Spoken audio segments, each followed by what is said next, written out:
In a museum storage room, deep in the bowels of the building, there's a grandfather clock that no one remembers bringing in. Its pendulum swings and ticks. All the clocks in the building turn back a week.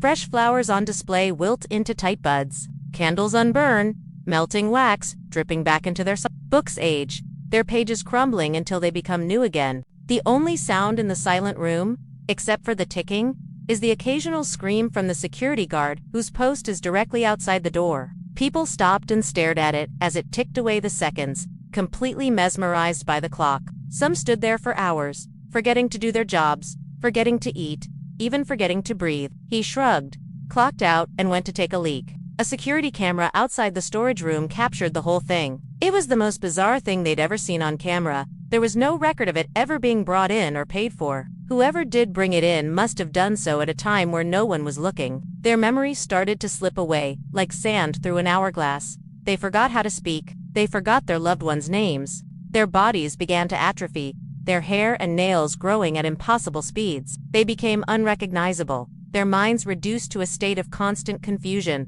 But when he came back, his watch read 11:47 p.m.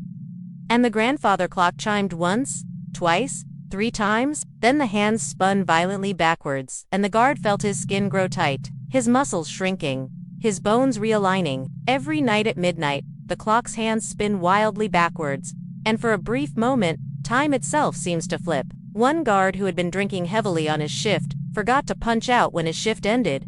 He checked his watch. It was 11:58 p.m. When the clock struck midnight for the second time, the guard vanished, literally disappearing into a vortex of smoke and dust. But even stranger, no one remembered the clock. They checked their records. The next day, they moved the clock into the lobby. Then, the clock chimed. It was midnight, and the people closest to the clock began to forget things. And all the while, the clock ticked backwards, counting down the seconds until midnight, when the forgetting would begin anew.